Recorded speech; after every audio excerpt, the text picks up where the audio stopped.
Imagine that we lived in a world where you weren't allowed to leave your home country, that traveling abroad was illegal. This would be the reality for everyone if we didn't have passports. Many people take passports for granted and don't realize how the power of their country's passport directly impacts how and where they can travel.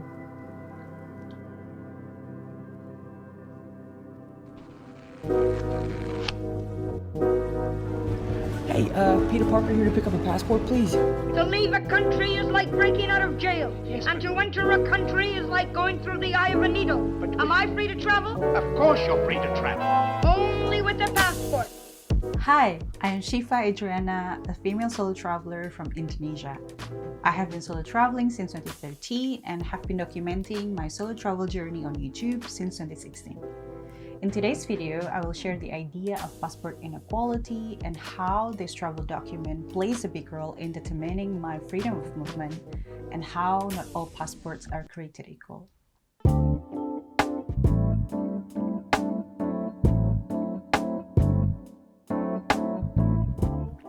This is a passport, a seemingly simple document used by millions of people every day. Passports are travel documents that certifies the identity and nationality of its holder. Documents of this nature go back thousands of years where kings and leaders provided paperwork for their citizens to take with them and to request a safe passage through foreign lands. The modern passport requirements were only introduced widely during the World War I, and today they are required to enter or to leave any country in the world. As an Indonesian, my passport allows me to travel to only 26 countries visa-free, as opposed to passports from countries such as Germany, where that number is currently about 100.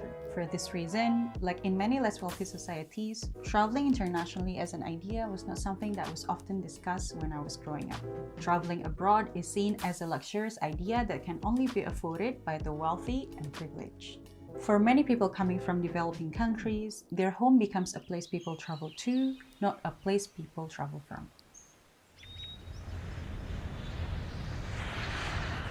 The only way I felt that I could experience traveling myself was through achieving a scholarship to study abroad. It was only when a colleague from my internship in Jakarta introduced me to the website of Couchsurfing, where I first heard the idea of independent travel. Through these online communities, I started to meet up with international travelers who were coming to Jakarta. While listening to their stories, my intrigue into this lifestyle and different cultures started to grow. I wanted to find out how I could experience the same thing myself. However, although my mind was starting to open to the idea that traveling could potentially be possible for people like me, none of these travelers I met possessed similar passport like me. Most of the people I met were either European or American, and when I researched online, the vast online media was, and still is, coming from mostly Western travelers. This can somehow solidify the feeling that this form of travel can't be replicated by people like me.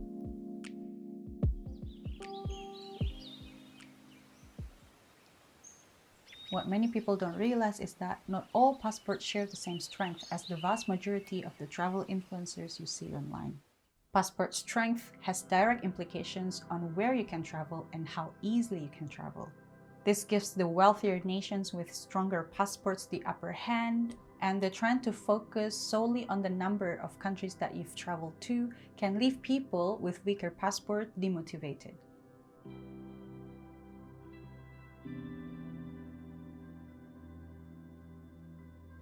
There is something called a passport index, which is a global ranking of all different passports in the world based on the travel freedom of their citizens. This is broken down by how many countries a citizen can access either visa-free or visa on arrival. There is a massive contrast between the strongest and the weakest passports. Looking at passportindex.org, you can see countries such as European countries, American, or a select few of Asian that are at the top with more than 100 countries easily accessible. On the other end of the spectrum is Iraq with only 4 different countries easily accessible and visa-free. I've personally met many travelers who say things such as, "You should come to the US" or "You should visit Europe," as if this is a normal and an easy suggestion. However, Many people don't realize that for people with weak passport, the process of applying for a visa feels like applying for a job. Many times, this requires an interview, high upfront fees, and a proof of sufficient funds. You often feel discouraged even before you start applying. Due to this, in my travels, I have mostly avoided countries with difficult visa application process. Recently though, I had an experience of applying for a UK visitor visa, which required me to submit more than 30 pages of documents and a $150 non-refundable application visa fee. To give that context, this visa fee would be nearly half a month of average pay in Indonesia. There are many other financial barriers to travel for people from less wealthy countries, but the fact that their passport is also weak reaffirms the narrative that people like me aren't supposed to travel. Although this may seem overwhelming for people with weaker passport, worry not, travel is still very possible.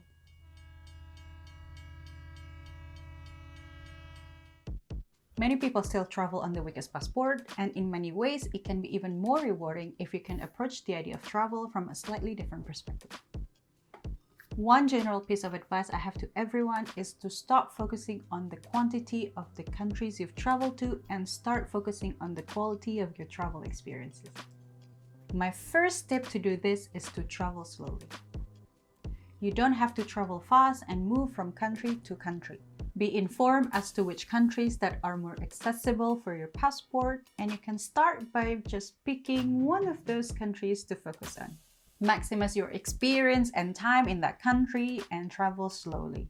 Even if you only have 2 weeks, travel slowly within those 2 weeks and don't try to see and do everything. Secondly, focus on immersing yourself in the local culture rather than just sightseeing. Meet local people, engage in local activities and delicacies. Some of my most meaningful travel experiences have been the interaction I have with the people I met on the street by taking local bus or local trains. Number 3. After you've picked a potential destination, do research on travel communities in that destination. This could be expat or travel groups on Facebook, blog websites, or using couchsurfing. Make connections before you travel to find local information from the people on the ground. This leads to my final tip. Stretch your budget wisely. If you've got very little money to travel with, try to find a responsible volunteering opportunities. Sometimes you can make connections with hostels, NGOs, or local families to volunteer part-time in exchange for food and accommodation. I did this when I first started long-term travel and traveled for 5 months with $1,000 of savings. You can make your limited budget stretch a long way if you're willing to do research and make connections before you travel. I hope this video has given you a bit of insight into the realities of passport inequality. And for those with weaker passport, I hope this video has given you hope. Whatever country we are from and however powerful our passport is, we have the opportunity to experience the beauty of travel and to show that travel is for everyone. Thank you so much for watching. If you enjoyed this video and would like to learn more for your future travels, visit brighttrip.com for a variety of courses from topics like how to travel solo, how to document your trip, country-specific courses, and more. Bright Trip helps you travel smarter, so head over to take a course today.